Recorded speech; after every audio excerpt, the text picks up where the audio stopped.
Christmas is supposed to be the most magical time of the year. But if you have children with autism, magical as it may be, you may also be faced with a number of challenges that families with neurotypical children may be totally oblivious to. In this episode, we're going to dive into some of the difficulties and challenges that you may face as a parent of children with autism, and also raising awareness a little bit. Perhaps if you are a teacher and you have children with autism in your class, chances are, even if you don't have diagnosed children with autism in your class, you may still have some children with autism in your class.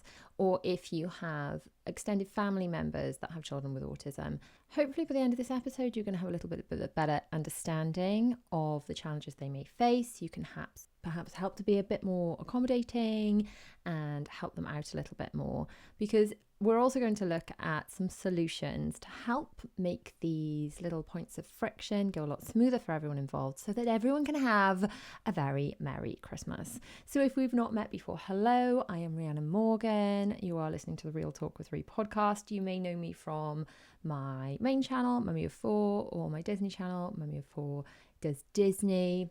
But here on the podcast, we talk about all things autism as well as all things ADHD, especially diagnosed as a woman at 40, as well as organisation, mum life, all that general stuff. So hello and welcome if it's your first time here. Incidentally, this is the second time I am recording this episode because a couple of days ago I was doing so well. I recorded last week's episode and I thought, I'm going to get ahead. I've got so much coming up, trying to get ahead for Christmas and things. I thought, right, great. I've got this other episode. I'm going to record it all. And I recorded the intro. I noticed my microphone my microphone battery was flashing. So I thought, it's fine. I'll just plug it in while I record. And for some reason, there was some sort of interference because the whole episode, and there was some gold in there, the whole episode, it just sounded like a pneumatic drill was playing over the top of all of it. So hopefully I can share with you everything that I said then that was totally unwatchable, totally unlistenable, is that a word? But yeah, so for the second time for me, the first time for you, let's dive into Christmas and some of the challenges that might be faced and how we can kind of overcome them. So the first one is probably the most obvious, and it's that Christmas is super magical, but there's a lot of changes in routine. Now, I'm not a doctor, so I'm just talking about my experience with my own children, all four of which are diagnosed with autism, and my husband, who, let's face it, is undiagnosed as a man in his 50s, but I think it's widely accepted by him, me, everyone that knows him, that he also has autism. So the challenges are, a lot of these things for Christmas are just very different to normal day-to-day routine, aren't they? There are so many changes in the way the house looks, the way it's decorated, changes in the order in which things happen in the days. If we take things back to just school, the normal school day is interrupted in a way for quite a lot of December in primary school, and I mean probably less so in secondary school. I'd say that our boys have been, well, our eldest is in uni, but our boys have been through secondary school, and I'd say that the secondary school routine was far less disruptive it was disruptive for a shorter period of time over Christmas. But in primary school, and don't get me wrong, it's because the teachers are trying to do lovely, lovely things for the children, and they are lovely, lovely things. It's just, I just kind of want to talk about the routine and the disruption.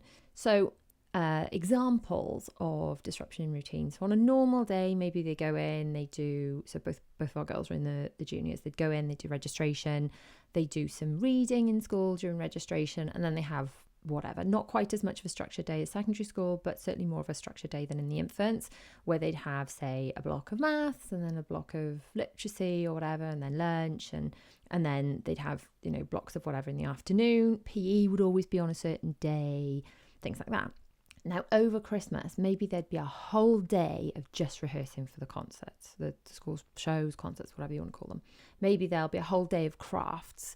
Maybe there's Christmas lunch, and I think most of the school have Christmas lunch as opposed to just normal school dinners. So maybe that would be done in blocks of, like if suddenly you've got the whole school having school dinners, they can't all eat at once. So maybe then there'd be an earlier block and a later block of the children having lunch. So all these things, they're lovely and they're fun, lovely things, but they are a change in routine. And my understanding of routine from my, I'm not a doctor. This is just my kind of understanding of it from subjectively from how my family kind of works. Routine works for our family. Routine works for me as a woman who apparently has ADHD now. There's no apparently about it, I do, but has recently learned about it. Ultimately, I put routine into place because the more I can automate, the easier it makes my very scattered brain to work. It just makes everything run smoother. So, for example, routine for me is like setting up a bunch of direct debits rather than having to remember to pay things every month. It's like it turns it into a set it and forget it. So I started putting routine into place because every time I was having another baby, I was like, wow, if I don't get organised now, I'm going to be in trouble. If I don't get organised now, I'm going to be in trouble. I didn't know I had ADHD at the time, but I always had this feeling of only just having a grip on everything, and getting more organised and putting more routine into place was my way of feeling less scatty and just being able to cope with all the things I'm expected to do. Detangling the spaghetti in my brain, as you were. But for the children, I feel that the more I lent into routine, the more they thrived, because routine makes them feel safe. It makes them feel like they know what's going on in the world. If they can predict what's going to be happening, they feel safe, they feel stable. And I think this is quite true for a lot of people with autism, that routine is it's their anchor. I don't know how else to describe it really. I mean, if you have autism, or if your children have autism, please, and obviously if you're listening on the podcast, you can't do this, but if you're watching this podcast episode on YouTube, please do sound off in the comments. But how do you, as a person with autism or your children with autism, feel about routine? And I think most people will agree in saying that it is just this kind of core stability thing. It makes people with autism feel safe and like they know what's going on. It makes them feel much happier. So I started putting routine into place to make my life easier, and then the children really thrived on routine, so I put more and more routine into place. So it helps them because they feel safe and secure. It helps me because my brain is scatty, and the more routine there is, the less I have to think.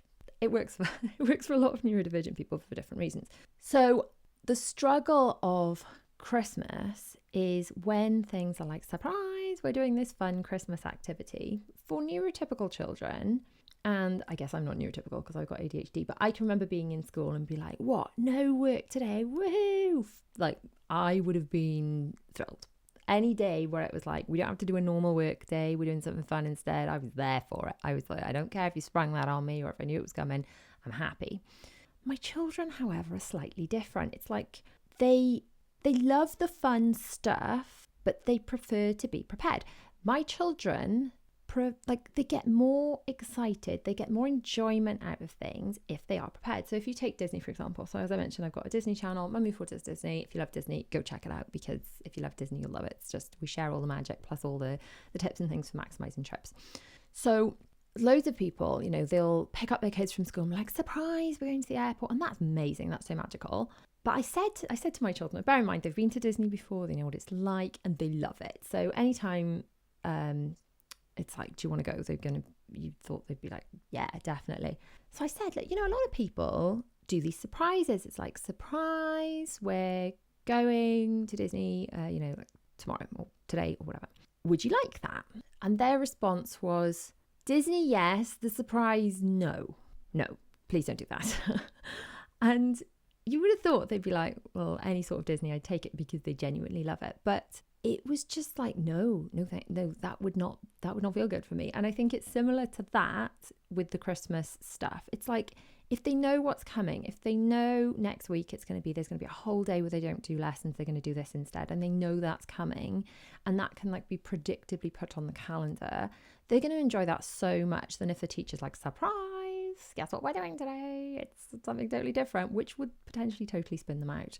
Non-uniform days are another thing. It's a change in routine. It's like wear, whatever on a certain day. And the way I've actually got around this with the girls, and well, to a degree when he was still in primary school, was our primary school is really chill with school uniforms. So I just tell them that they can wear Christmas jumpers every day of December for a few reasons. It's like they're only little once. When they're in secondary school, they won't be able to do this. But also there's no like, oh, it's this today. It's that, it's like you can wear Christmas jumpers every day of December that you're in school. So it's not like a certain day is like that. They've done this for years and years. That is their December routine. And that's actually less disruptive for them than just wearing Christmas jumpers on a certain day and wearing uniform the rest of the time. So it's like that becomes their routine, and that's okay. So I guess my advice to you if you're a parent, and to you if you're a teacher, is just have this conversation. If you are a teacher, if you can possibly let parents know in advance as soon as possible so they can share this with their children when these special exciting days are going to be, rather than springing it on people. I mean, it gives parents a bit more time to organise costumes and whatever it might be anyway, but if you are able to notify parents and notify the children, like, we've got these exciting things coming up, those exciting things can be exciting and they can get excited for them. And it's like you can do the surprise. I've done the surprise we're going to Disney thing with my children. It's like, surprise, we're going to Disney on this date in the future that we're now going to prepare for and get excited for from now till then. I've done reveal videos on my channel where it's like, yeah, we're going to Disney, woo! We're not going now. We've got all this time to prepare, and they enjoy that time to prepare. They enjoy that time to count down and look forward to it. So while I know a lot of children will love a surprise, take it totally in their stride, I think for children with autism, the way to navigate this change in routine is just to really keep them in the loop, to use visual timetables, calendars, and just keep them up to date with like, right, this is what's going on. We've got these exciting things to look forward to. It's a positive thing, not surprise, we're doing it right now. So another challenge over Christmas, it's obviously going to be a lot more kind of crowded Christmas events and parties, things like that. So even things like school concerts can be quite overwhelming because all the children are potentially in the hall together, sitting on benches, lots of loud singing. Maybe there's Christmas discos. Like I mentioned briefly, Christmas lunch they have in school where all the children are in the hall. So maybe there's twice the level of noise. So really for things like this, ear defenders can be really important. Now we're actually considering my children have obviously had autism. It's obviously something they're born with, but we've known about it and been aware of autism as a family since, who's now 12, was 3-ish. I'd say that we were aware properly, maybe 2, so maybe like 9-10 years. It's only now that very recently, the last few months, that any of my children have had ear defenders. So it's funny, it's almost like because they live in such a noisy household, they've not been that bothered by it largely. And loud noises, of all the things, the struggles and challenges that my children have had with autism, have been low on the list. Now, funnily enough, Zara, who's the youngest, is the one that struggles the most with the loud noises now, which is ironic because she's normally the one making the noise. But I wonder how much of an impact lockdown had on this. So all of the others, I always took to quite noisy places from when they were really tiny. They'd be sitting like restaurants and cafes that had like a lot of background white noise, like the chattering. For all the subsequent children, we'd be in like soft plays from when they were tiny babies so that the others could play. But then Zara was 3 when we moved to this house, and we moved to this house during lockdown because the renovation on it had just been completed. So we moved during the height of the lockdown, which was a whole other story and quite stressful. But long story short, she doesn't really remember the last house. So therefore, she doesn't really remember anything pre-lockdown. And I can remember we went to a Let's Go Discovery Centre when Zara was, I don't know, it was like still, she must have been 4, I suppose.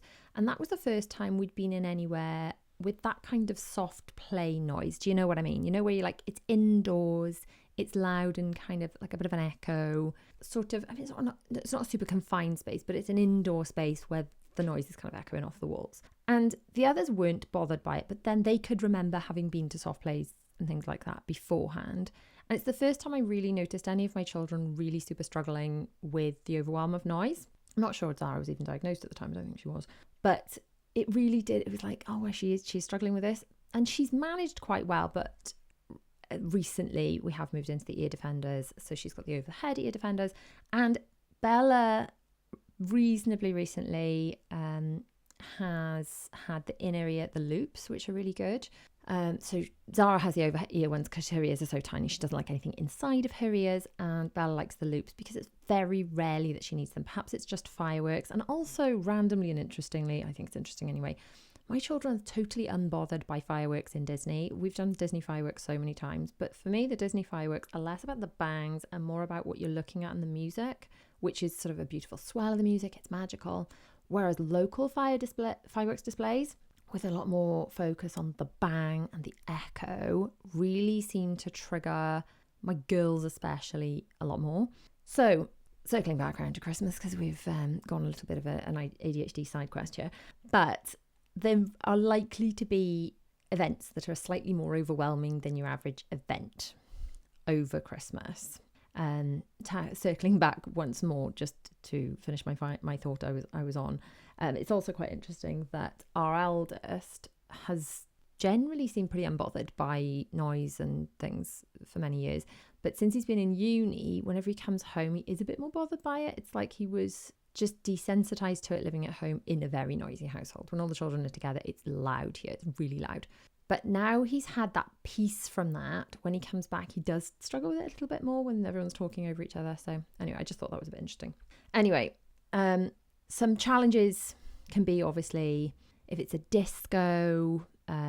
Our school tends to have discos quite frequently, which is lovely for the children, but some of them can be like quite overpowering in the sensory sense with like all the flashing lights and the loud music. So obviously your defenders are a good one.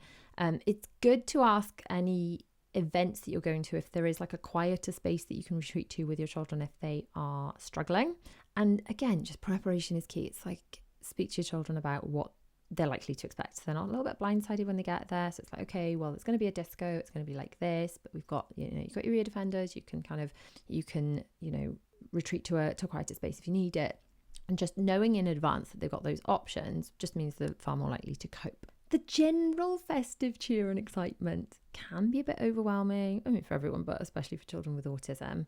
The lack of routine combined with all of the other, it's all fun, but it can also feel like a lot. And sometimes when that happens, then children end up not enjoying the things that you would expect them to enjoy. So I would personally really think about your diary and leaving sufficient gaps between things. This is what I try and do, and really think about what you're saying yes to and realize it's okay to say no to things. So there's generally a lot on in December. There's this Santa event there and some lantern walk or whatever, lots and lots of different things that you could possibly do. And I think we're under a lot of pressure as parents to be like, make it so magical for the children. But equally, they're not going to enjoy these magical things you plan for them if they're back to back to back. They're not having that time to decompress between them. And it's a lot for us parents as well, isn't it? Just logistically, just never mind an overwhelm thing, just from being blinking tired. There's so much to do in December.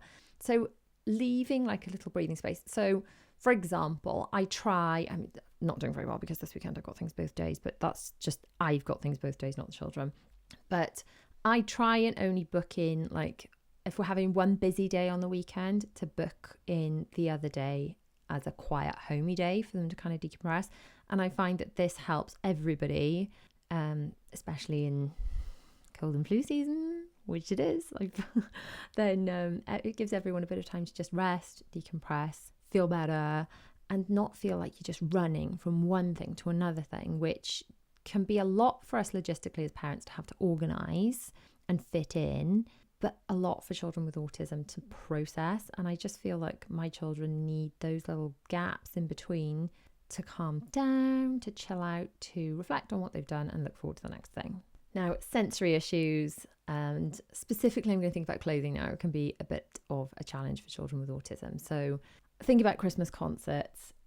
If they have got costumes to wear and they're itchy, an itchy label can ruin the day of a child with autism. It literally can ruin the whole day. So make sure that even if your child's school are doing the costumes, which I know sometimes they do, make sure you have had a little bit of hand in this and that your child has tried everything on top to toe. So I would even make sure they try on any vests and things that they're going to wear with things. For example, if your child's got a really scratchy label at the nape of their neck, and on the day they try everything on, they've got like a high vest or t-shirt up and the neck's not, touching the label. And then on concert day, it's warm in the hall.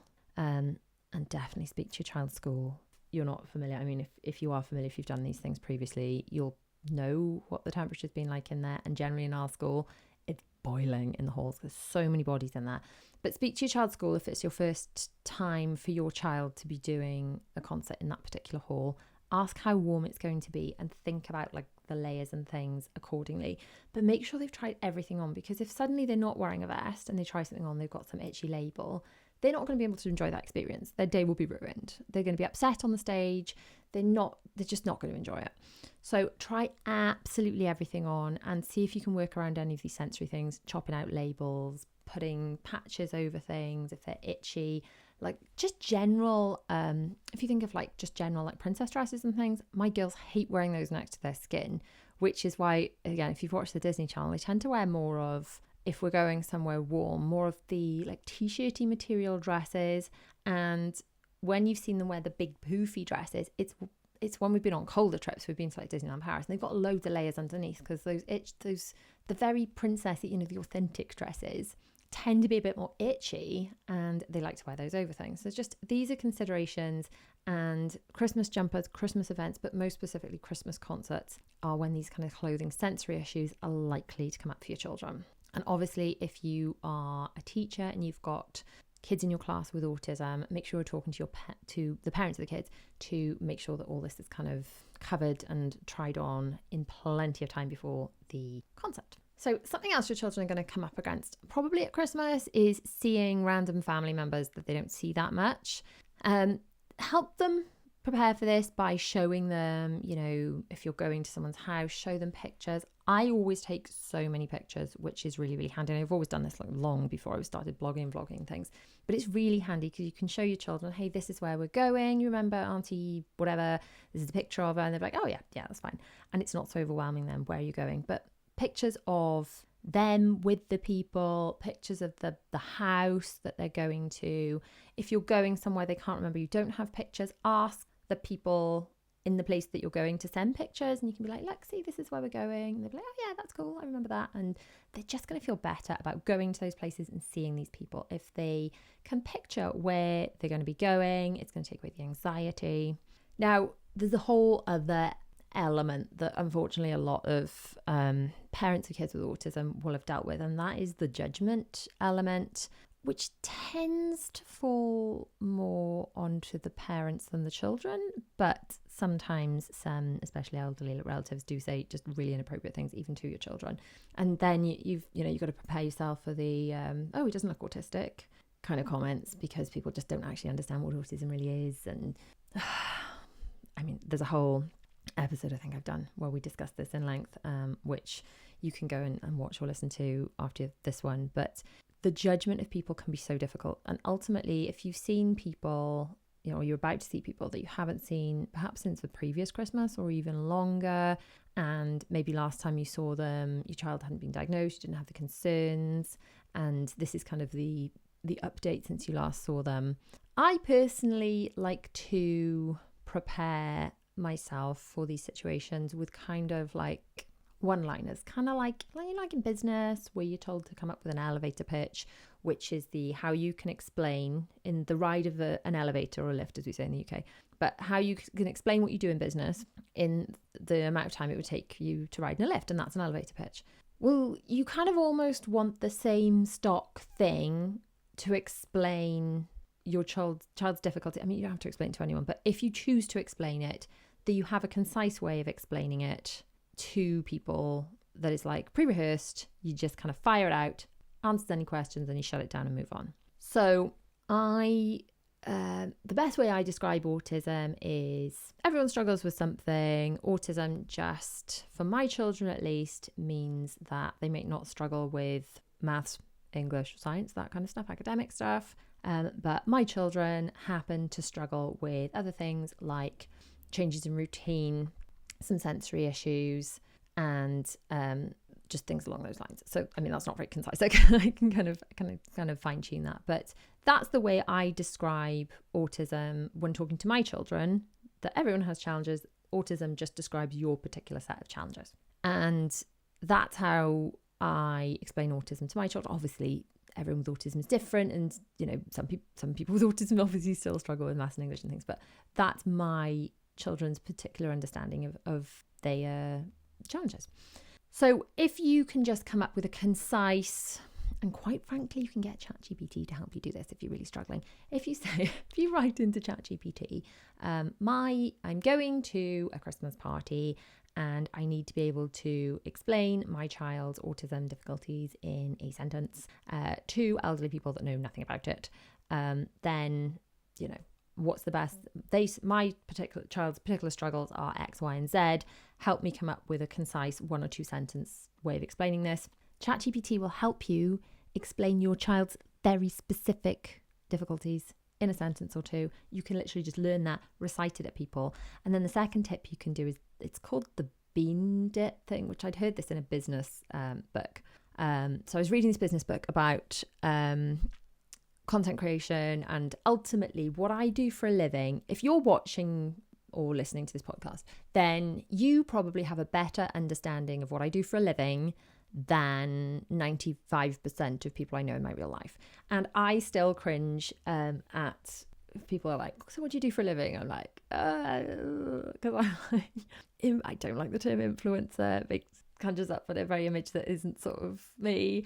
And I feel like when you say YouTuber to someone that isn't in the space or doesn't actually watch my channel already, then you think of like, I don't know, like 15-year-old gamers, or I don't know, just people who have very normal jobs in the real world don't understand what I do for a living, and it makes me cringe to explain it because I find it difficult to do. So in this book, she was saying that the best thing you can do when you're in parties and you don't want to answer questions about things like what you're doing for a living, and people ask you about your business and you kind of want to change the subject, is you say a sentence and then you go, have you tried the bean dip? So this is what it's called, the bean dip thing. So it's like you strategically say your pre-written,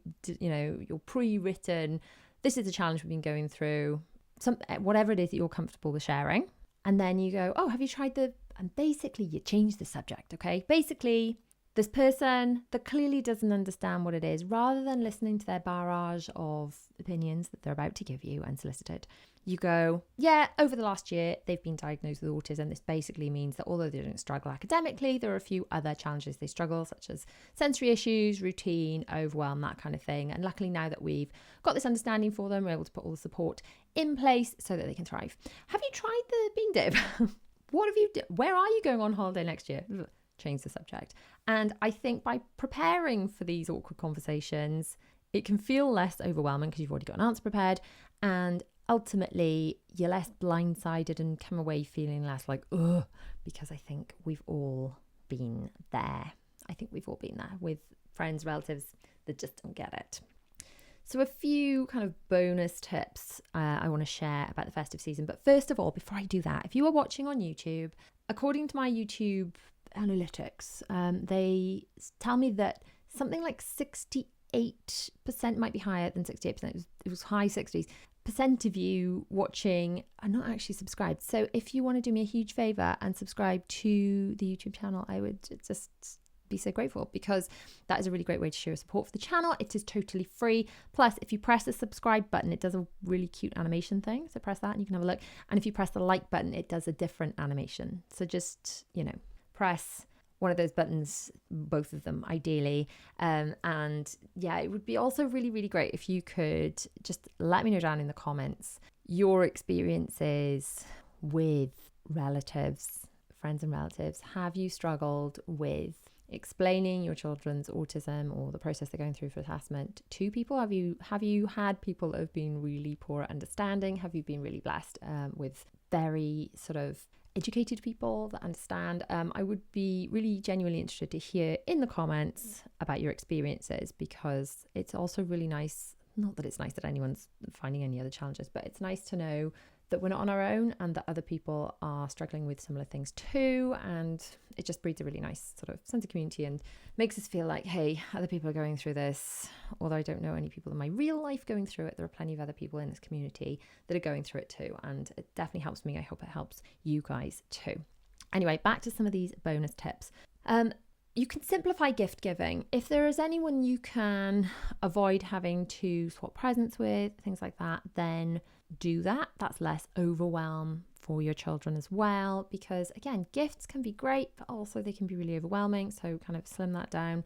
Less pressure on you, less pressure on the kids. And just sometimes a gift is picking to do a nice thing and choosing to spend time with friends, planning something out.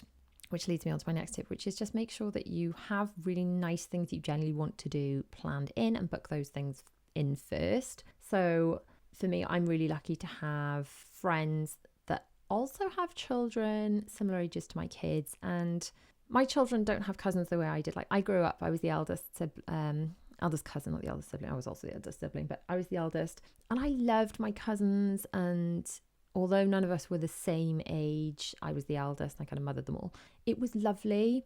And my kids don't have that, but they do have friends with, like, my friends are like their aunties, you know, and their kids are like their cousins. And some of those kids are neurodiverse too.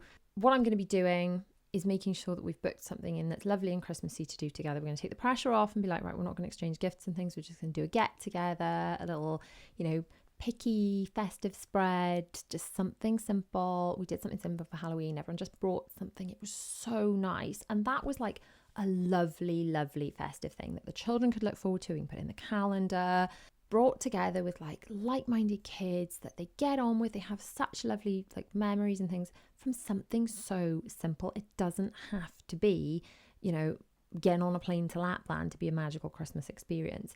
If it's just putting in the diary something lovely that everyone's going to enjoy, I'll enjoy that, I'll catch up with my friends, they'll enjoy that, they'll all have a lovely time. So just prioritize doing those things that really light you up this Christmas and your children are going to love, rather than potentially saying yes to things are going to make them uncomfortable. Saying no is a gift as well. Sometimes it can be a gift. Definitely plan that downtime. I know we've touched on this, but if you have got your diary filling up, make sure you're prioritizing the things that you really want to do to say yes to, because by saying yes to something, you are saying no to something else. So even if it's saying yes to an event, that is no to downtime. So just try and be really mindful of what you're agreeing to do, because ultimately, if you're burnt out, then that's not going to be any good for your children either. And I really believe that kind of breathing space in between activities is even more important over Christmas for the whole family, especially kids with autism. Make sure you're communicating, keeping those lines of communication open massively. I will be in touch with my children's school, just saying, look, have you got anything coming up? Please don't spring any surprises. Keep us in the loop. And then they're going to have a better time. And then those teachers are just going to be aware of that and just be like, yeah, okay, yeah, I'll let you know. And then we'll let the kids know. It's good for me as a mum to know in advance, just so I can get things ready. I'm not sprung with, hey, they need a costume by tomorrow. That's never fun. But definitely for the children, they can be like, hey, they've got this thing to look forward to. That's great. So it's not going to be a big surprise on the day. And keep those lines of communication open with your children as well. Give them kind of the tools they need to, maybe if you're going into situations that might be a bit overwhelming, they've got their ear defenders. You've taught them things like EFT tapping, which is tapping on these points, which I can do a full video on that if that's something you're interested in. I know I've talked about it over on my main channel about some strategies we've chatted about before for helping children with autism kind of calm and regulate But let me know if you want to see another episode where we kind of dive deep onto all of those strategies. But make sure you've taught your children these strategies in advance, because ultimately if they already know them, they've already got their fidget toys or whatever it might be, before they actually need them, that way when they are actually feeling like melting down, they've got those strategies, they can just use them rather than feeling in a state of panic and not knowing what to do. And ultimately, I know it's a cliche, and I know that I'm not very good at listening to this myself, so I'm going to try and do better, but you can't pour from an empty cup. So take care of yourself this festive Christmas. This festive Christmas is not even right, this festive season, this Christmas, so that you can take care of your family and enjoy it as well, because, frazzled mum's no fun at all. So there are quite a few things I quit last Christmas that I'll absolutely be quitting again this Christmas. And if you want to find out what they are, you can click on the video on screen now, or if you're on the podcast, you'll have to head to YouTube to watch that. But thanks so much for tuning in to another episode of Real Talk with Ree. Check out my Patreon, some early release videos and podcast episodes. I'll see you guys soon. Bye.